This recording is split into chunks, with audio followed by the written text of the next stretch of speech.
Hey, are you Adam Graham? The very same. And this is my old-time radio snack wagon.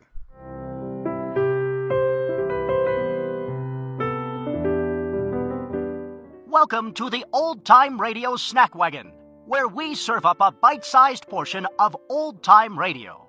And now, here's your Snack Wagon host, Adam Graham.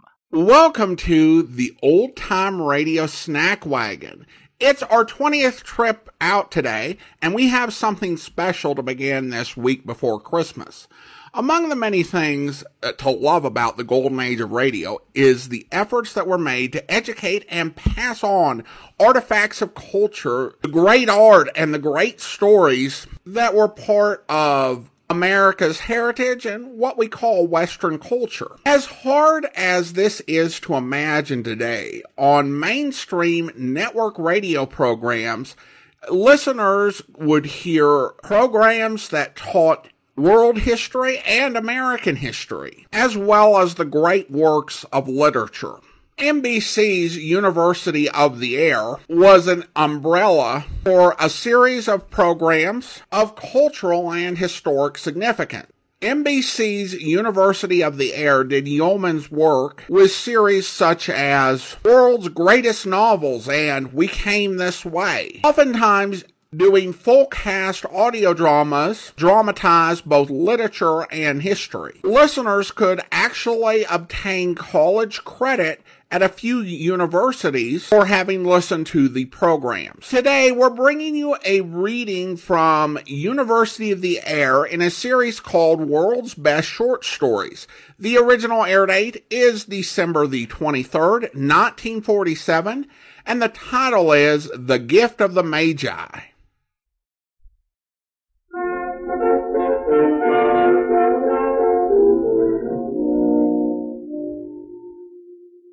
The world's best short story.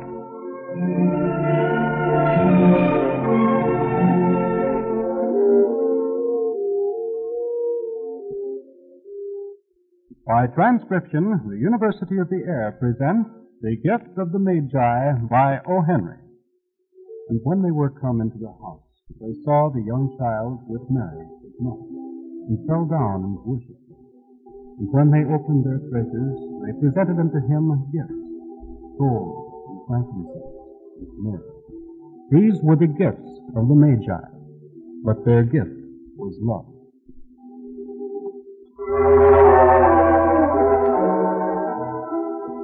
$1.87. That was all. And 60 cents of it in pennies. Pennies saved 1 and 2 at a time by bulldozing the grocer and the vegetable man and the butcher until one's cheeks burned with a silent imputation of parsimony that such close dealing implied. 3 times Della counted. $1.87. That was absolutely all. And the next? Well, that would be Christmas Day. There was clearly nothing to do but flop down on a faded, shabby little couch and howl her heart out. So Della did it. Which action instigates the moral reflection that life is made up of sobs, sniffles, and smiles, with the sniffles predominating. And now while the mistress of the home is gradually subsiding from the first stage to the second, let's take a look at the home. A furnished flat at $8 per week. Well, it did not exactly beggar description, but it certainly had that word on the lookout for the mendicancy squad. In the vestibule below was a letter box into which no letter could go, and an electric button from which no mortal finger could coax a ring. And then, also appertaining thereunto was a card bearing the impressive name Mr. James Dillingham Young. The Dillingham had been flung to the gentle breezes during a former period of prosperity when its possessor was being paid $30 a week. Now, when the income was flunked to $20, the letters of the Dillingham looked slightly blurred, as though they were thinking seriously of contracting to a modest and unassuming single letter D. But nevertheless, whenever Mr. James Dillingham Young came home and reached his dingy little flat above, he was called Jim, and greatly hugged by Mrs. James Dillingham Young, whom we've already introduced to you as Della, which is all very good indeed. Della finished her cry and attended to her cheeks with the powder puff. Then she moved to the window and stood looking out dully at a gray cat walking a gray fence in a gray backyard. Yes, tomorrow would be Christmas Day. And she had $1.87 with which to buy her Jim a present. And she'd been saving every penny she could for months, with only that much as a result. And $20 a week doesn't go far. Expenses had been greater than she'd calculated, and they always are. Only $1.87 to buy a present for Jim, her Jim. And many were the happy hours she had spent planning for something nice for him. Something fine and rare and sterling, something just a little bit near to being worthy of the honor of being owned by Jim. There was a pier glass between the windows of the room. Perhaps you may have seen a pier glass in an $8-a-week flat. A very thin and agile person may, by observing his reflection in a rapid sequence of longitudinal strips, obtain a fairly accurate conception of his looks. Della, being slender and quick, had mastered the thought. Suddenly she whirled from the gray outlook of the window and stood before the glass. Her eyes were shining brilliantly, but her face had lost its color within 20 seconds. Rapidly she pulled down her hair and let it fall to its full length. Now, I should say that there were two possessions of the James Dillingham Youngs in which they both took a mighty pride. One was Jim's gold watch that had been his father's and his grandfather's before him, and the other one was Della's hair. Had the Queen of Sheba lived in the flat across the air shaft, Della would have let her hair hang out the window some day to dry, just to depreciate Her Majesty's fabulous jewels and gifts. Had King Solomon been the janitor for their apartment building, with all his treasures piled up in the basement, Jim would have pulled out his watch every time he passed, just to see him pluck at his beard and mend it. So now Della's beautiful hair hung about her, rippling and shining like a cascade of glimmering brown waters. It reached below her knees and made itself almost a garment for her. And then she did it all up again, nervously and quickly. Once she faltered for a minute with her hands and stood still while a tear or two splashed on the worn red carpet. Hair up, she turned with resolution and moved to the tiny closet. Hastily, she pulled her old brown jacket from the hook and put it on. From the shelf, she snatched her old brown hat.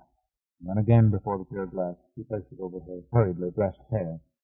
With a whirl of skirts and with a brilliant sparkle still in her eyes, she fluttered out the door and down the stairs to the street.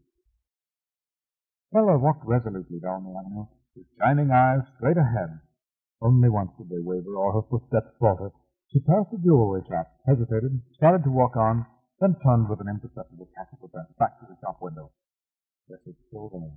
Lying in the velvet case was the set of pure tortoise-shell combs with jeweled rims. How many times had she and Jim paused before this window and gazed at those combs, and Jim had said each time that only hair like hers deserved such ornament. And she had looked hungrily at them, knowing they could never be hers. Jim had said they'd make her look like a queen. She turned her back on the window. How could one be a queen with only $20 a week? Again she started up the avenue, slowly at first, and then with renewed determination. When she stopped the next time, it was before a sign which read, Mademoiselle Sophonie, hair goods of all kinds. One flight up Della ran, and collected herself, panting. Mademoiselle Sophonie, large, too white, chilly, hardly looked the Sophonie, or whatever they called her. Anyway, Della asked her breathlessly if she would buy her hair. Mademoiselle replied noncommittally that, yes, she bought hair. Della would have to take off her hat so that she could have a look at it. Off came the old brown hat, and down rippled the shining brown cascade.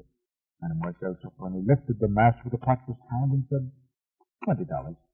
It didn't cost Della. Oh, and the next 2 hours took by on rosy wings. Forgive the hashed metaphor. She was ransacking the stores for Jim's present, and she found it at last. It surely had been made for Jim and no one else. There was no other like it in any of the stores, and she had turned all of them inside out. It was a platinum fob chain, simple and chaste in design, properly proclaiming its value by substance alone, and not by meretricious ornamentation, as all good things should be. It was even worthy of the watch. As soon as she saw it, she knew that it must be Jim's. It was like him. Quietness and value, the description applied to both. $21 they took from her for it, and she hurried home with the 87 cents. With that chain on his watch, Jim might be properly anxious about the time in any company. Grand as the watch was, he sometimes looked at it on the sly on account of the old leather strap that he used in place of a chain. Straight home she almost ran, except that she crossed to the other side of the street, when she came to the block where the jewelry shop was. When Della reached home, her intoxication gave way a little to prudence and reason. She got out the curling irons and lighted the gas, and went to work repairing the ravages made by generosity added to love. This is always a tremendous task, dear friends, a mammoth task. Within 40 minutes, Her head was covered over with a mass of close-lying curls that made her look wonderfully like a truant schoolboy. She looked at her reflection in the mirror long, carefully, critically. Oh, Jim didn't kill her, did he? Oh, Jim didn't kill her, she thought to herself before he took a second look at her. You'd say she looked like a Coney Island chorus girl. But what else could she have done? Oh, what could she have done with $1.87? At 7 o'clock, the coffee was made and the frying pan was on the back of the stove, hot and ready to cook the top. Jim was never late. Della doubled the fob chain in her hand and sat in the corner of the table near the door that he always entered. She sat on the stair way down on the first flight, and she turned white for just a moment. She had a habit of saying little silent prayers about the simplest everyday things, and now she whispered to God that, "Please make Jim think he's safe ready." The door opened, and Jim stepped in and closed it.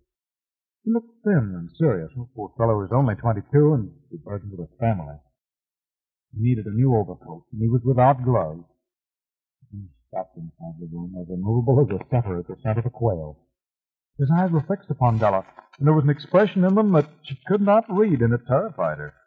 It was not anger, nor surprise, nor disapproval, nor horror, nor any of the sentiments she had been prepared for. He simply stared at her fixedly with that peculiar expression on his face. Della wriggled off the table and went for him. She cried out for her Jim not to look at her in that way. She'd had her hair cut off and had sold it because she couldn't have lived through Christmas without giving him a present.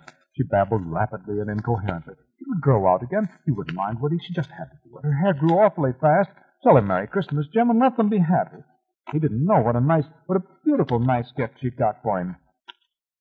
"You've cut off your hair?" asked Jim laboriously, as if he'd arrived at that patent fact even after the hardest mental labor.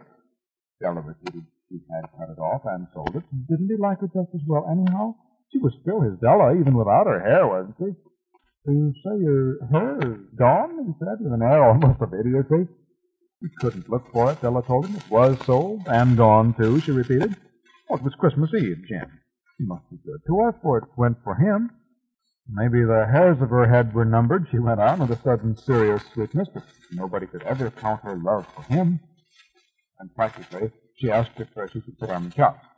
Out of his trance, Jim seemed quickly to wait. He unfolded his Della. For 10 seconds, suppose we regard with discreet scrutiny some inconsequential object in the other direction.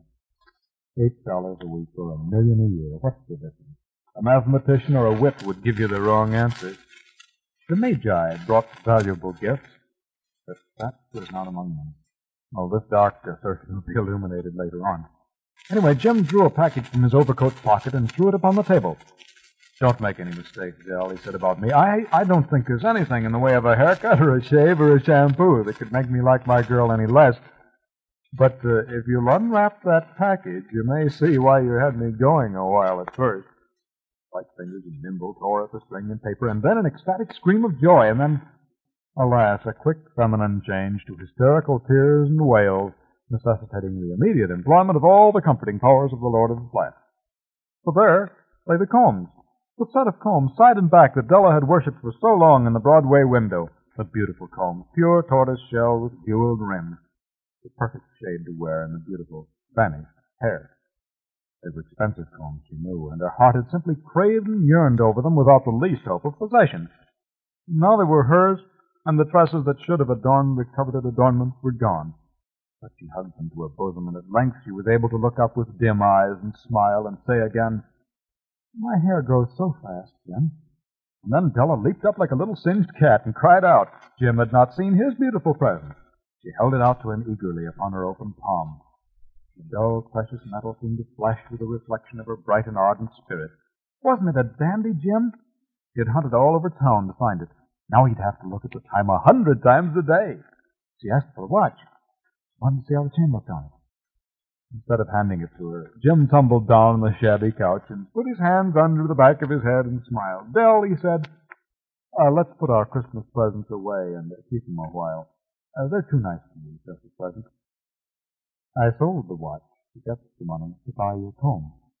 And now suppose you put the chops on." The Magi, you know, were wise men, wonderfully wise men, who brought gifts to the babe in the manger. They invented the art of giving Christmas presents. And being wise, their gifts were no doubt wise ones too, possibly bearing the privilege of exchange in case of duplication.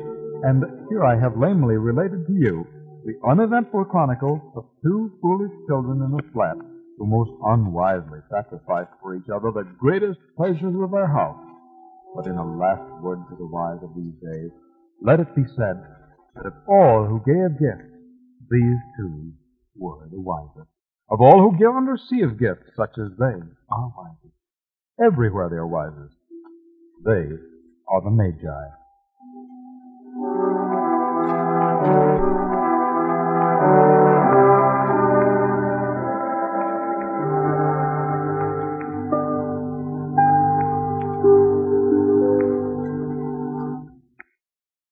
By transcription, the University of the Air has just presented The Gift of the Magi by O. Henry.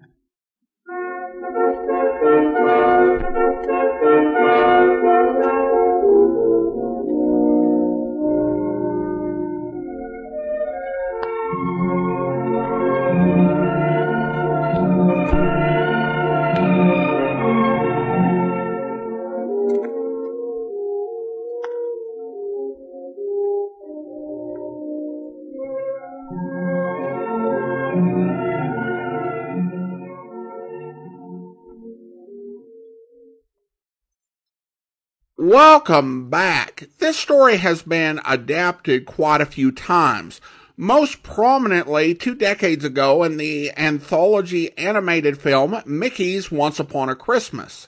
It's in the public domain, so there are many great opportunities for adaptation. And there have been some lesser-known independent adaptations in the years since. But there's something about the original story that's worth hearing.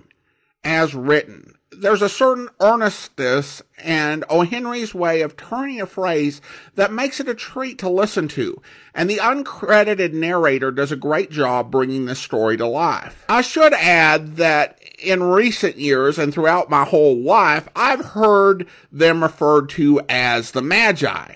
However, I did go with Magi for my introduction, just to not cause confusion before the story even got started. Which is right. Perhaps I'll have to check with a Seamus. Or maybe a Shamus. Now, next Monday will be Christmas Day, and it seems kind of pointless to bring out the snack wagon then, as I expect we wouldn't do much business that day. However, this week we're actually going to be back with 2 more trips. On Wednesday and Friday with some great Christmas programming. So I hope that will make up for us not having a program next Monday. And then after our break for Christmas, we'll be back on New Year's Day with a special party you won't want to miss. It's time for me to close up the old snack wagon. But don't worry, we'll be back with another serving of old-time radio goodness before you know it. If you want to enjoy some of our longer form podcasts, you can feast away at my website at greatdetectives.net. Your emails are also welcome at adam@snackwagon.net. The Old Time Radio Snack Wagon comes to you from Boise, Idaho. Your host is Adam Graham.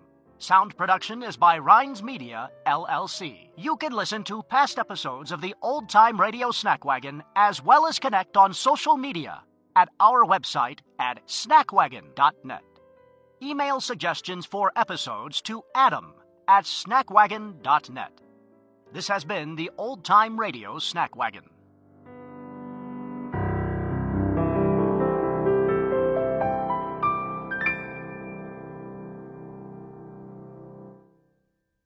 Until next time, goodbye.